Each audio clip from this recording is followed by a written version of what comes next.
अपनी बहू की कुछ ज्यादा ही फिक्र नहीं हो रही आपको? होनी भी तो चाहिए। विविधा मेरी जिम्मेदारी पर इस घर में आई है। उसकी खुशी, उसकी सेहत, उसकी सुरक्षा सब मेरी ही तो जिम्मेदारी है।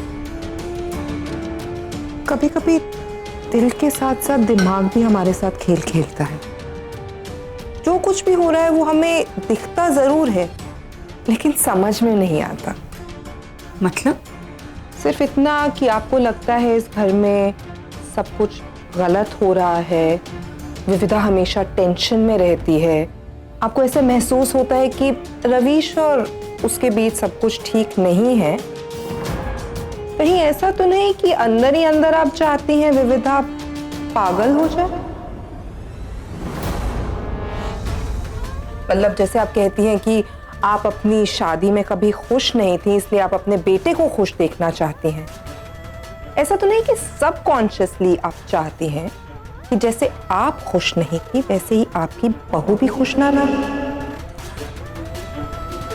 कालिंदी तुम। बुआ जी,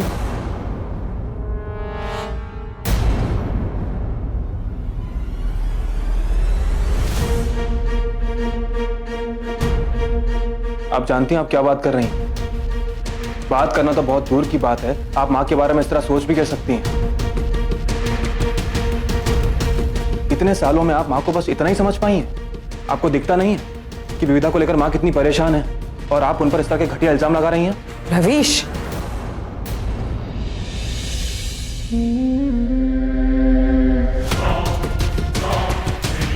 मैं जानता हूं कि आप मेरे पापा की बहन हैं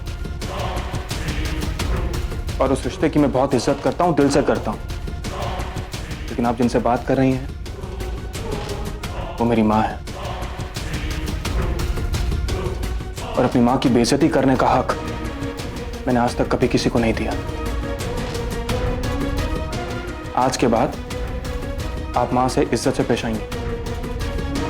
उम्मीद करता हूं आपको मेरी बात समझ में आ गई होगी, और अगर नहीं आई है तो फिर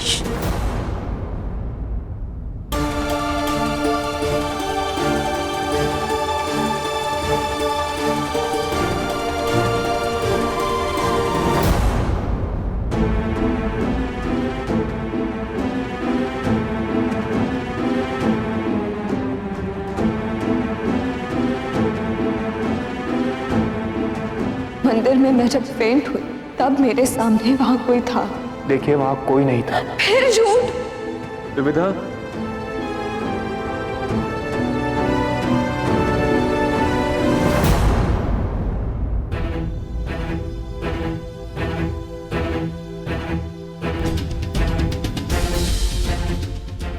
थोड़ा सूप पी लो, ताकत आ जाएगी।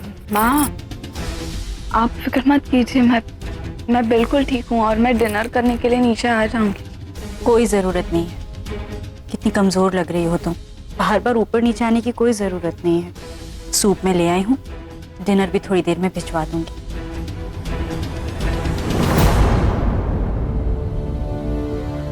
विविधा, मैं जानती हूँ इस घर में शायद तुम्हें उतनी खुशियां नहीं मिली हैं जितनी तुम्हें उम्मीद थी, पर थोड़ा सब्र करो, ईश्वर पर भरोसा रखो, सब ठीक हो जाएगा।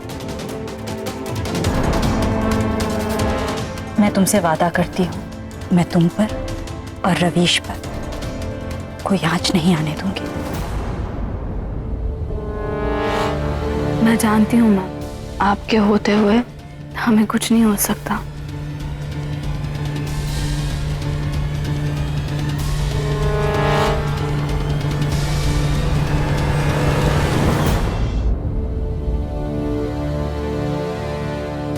बस हो गया। ये मैं आपके लिए टैबलेट लेकर आया हूँ, पेन किलर है, आप टाइम से ले लीजिएगा, आपका दर्द कम हो जाएगा। जी। मैं इसे यहाँ रख देता हूँ। आपको भरोसा है इन नई दवाइयों से अथर्व को फायदा होगा? क्योंकि बहुत अजीब सा बर्ताव करने लग गया है। कभी कभी बहुत गुस्सा हो जाता है, कभी कभी एकदम शांत, ऐसा जैसे भूल ही गया हो कि कभी गुस्सा हुआ था।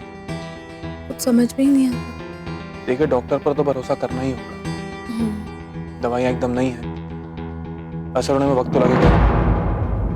ऐसे दवाइयों को अचानक से बंद कर देना ये भी ठीक नहीं होगा।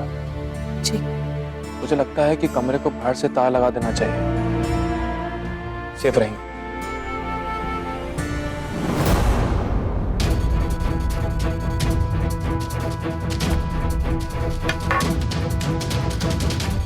क्या हुआ? इस कमरे की चाबी यहाँ रखी थी, आपने कहीं देखी? आप लाए थे? जी मैंने तो नहीं देखी। नहीं, मैं लेकर तो आया था, लेकिन चलिए कोई बात नहीं, मैं सेतुराम से कह देता हूँ, वो बाहर से ताला लगा देगा। जी। तब तक आप इन पर थोड़ा ध्यान रखिए। जी हाँ। चलिए मैं चलता हूँ। जी।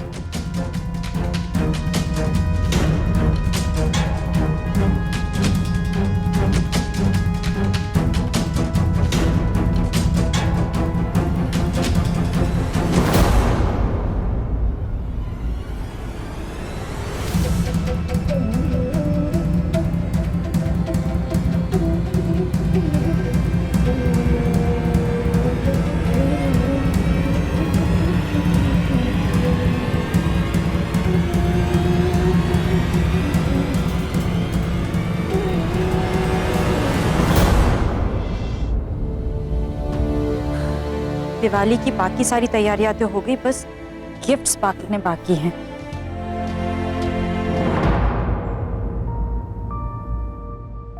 ये वही वाली सस्ती वाली लाइटें हैं ना जो बाहर देश से आई हुई हैं। ये वाली नहीं लगाएंगे इस दिवाली पर, हम लोग ये वाली लगाएंगे। ये हमारे देश में बनी हुई लाइटें। मेक इन इंडिया को प्रमोट करो, इसलिए ये लो, ये लगाओ।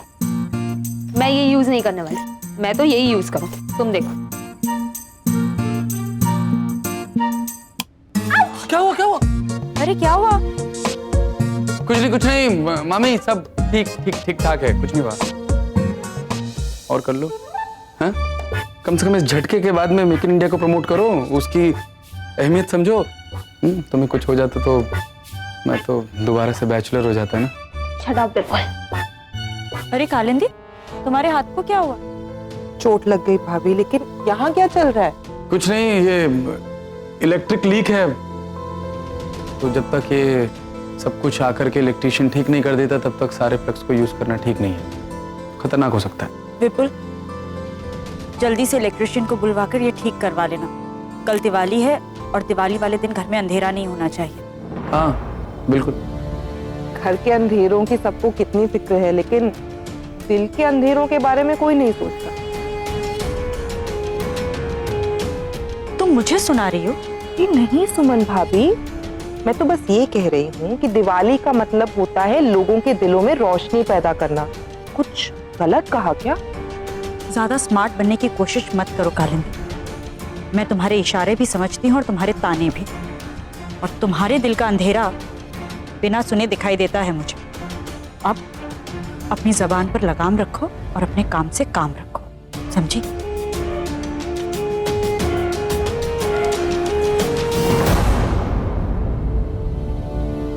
इसकी इस तरह से बोलने की जुर्रत इसलिए हो रही है क्योंकि ये सोचती है इस घर में इसकी हुकूमत चल रही। शी इज इन कंट्रोल, मालकिन है घर की। लेकिन एक दिन ये सब कुछ हमारा होगा। अब इसकी बात सुननी तो क्या, इसे सुनाने में भी वक्त बर्बाद नहीं करूंगी मैं। ना ये रहेगी ना इसका वजूद। मतलब हम लोग नौकर से मालिक जैसे लगने लगेंगे, तो फिर इस घर की सत्ता पलटने में देरी कैसी? काम शुरू करते हैं।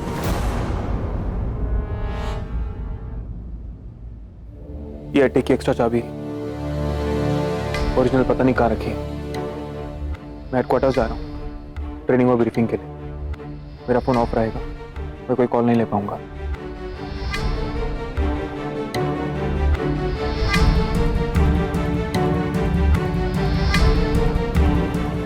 सेतुराम, रवीश कहाँ है? हेडक्वार्टर के लिए निकले हैं अर्जेंट काम से। मुझे जरूरी काम था उनसे। मुझे अटीक वाले कमरे में फौरन ताला लगा देना चाहिए। आप मुझे बता सकते हैं कि उनका ऑफिस कहाँ है? जी, वो फोन तो लेकर गए होंगे ना?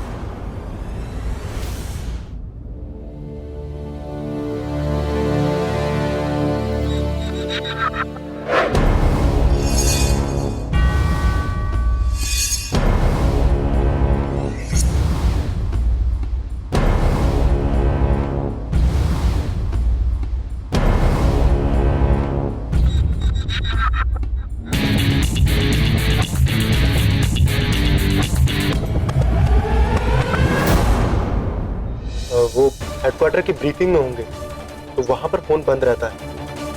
और मैम मुझे लगता है सर बहुत ज़्यादा बिजी है, तो शायद इसलिए। मैम मुझे एक अर्जेंट काम है, मुझे निकलना होगा, मैं भी आता हूँ।